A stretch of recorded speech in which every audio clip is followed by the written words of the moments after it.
The German army during World War II is generally pictured with men like this or this.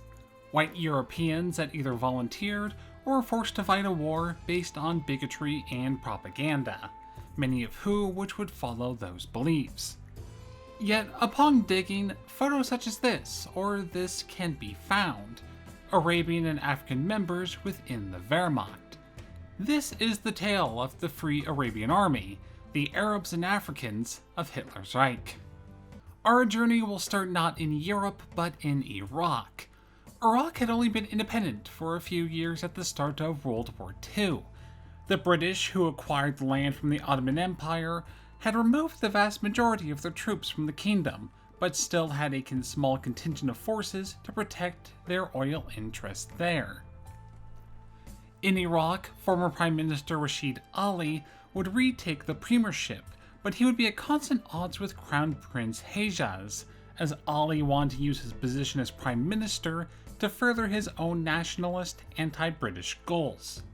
He would be forced to resign under British pressure, but Ali would join up with the Golden Square, a pro-fascist cabal of Iraqi army officers who would stage a coup in April of 1941, and they would ask for assistance from both the Germans and the Italians. And this would include a German-led Arabian army to fight in the Middle East. However, a British invasion shortly after the coup prevented these plans from being put into action. I already have a video talking about the British invasion of Iraq that you can watch by clicking on the card here or following the link in the description. The war would be a failure for the Iraqis, but a section of men that were de facto allied with the Germans at this point, and many more, would make their escape first to French Syria, then to Cape Souillon in Greece. Helmuth Felme, commander of the Army Group Southern Greece, was left to the task of raising these men into a fighting force. Thus, the Arabians that had fled from the Middle East and French Africans who had been captured would form and be dubbed as Sonderstab F, or 287, with a second unit of Sonderstab G, or 288, being created in August of 1942. Now, many would imagine that the race issue would be a major point of contention with the German High Command, but even with the extremely racial propaganda campaign, they were in need of all the men that they could get, and the race issue was largely ignored. The men would be given a simple patch to denote them as members of the Legion. German officers assigned to the unit would comment that they didn't view the men as competent in their fighting prowess, however, regarding them as able to do little more than rearguard duties. The men themselves had a multitude of reasons for joining. Some wanted steady work and pay, others joined who they believed would be the winning side.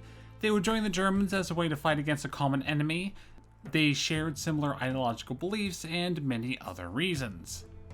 While most of the Legion would be used for anti-partisan activity, the 3rd Battalion would assist the German invasion into the Caucasus, with the goal of establishing an Iraqi government in exile as the Germans continued their advance across the range. But of course that didn't occur, mostly due to heavy German setbacks against the Soviets.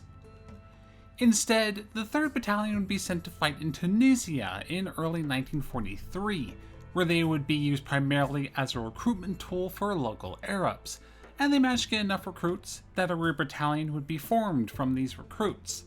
However, the whole unit would be captured, along with the vast majority of the Axis African Army in May of 43.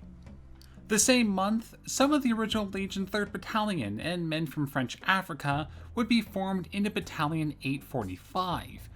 They would see action against the partisans in the Peloponnesian region of Greece.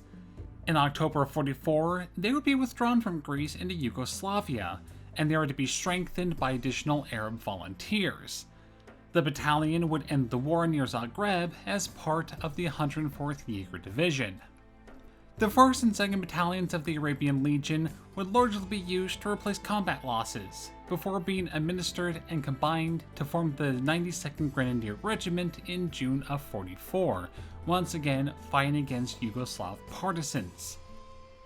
They would suffer heavy losses while fighting near Belgrade in October, and they would be pulled from the front by January of 45, disappearing somewhere in Austria as the chaos of the German collapse covered their tracks.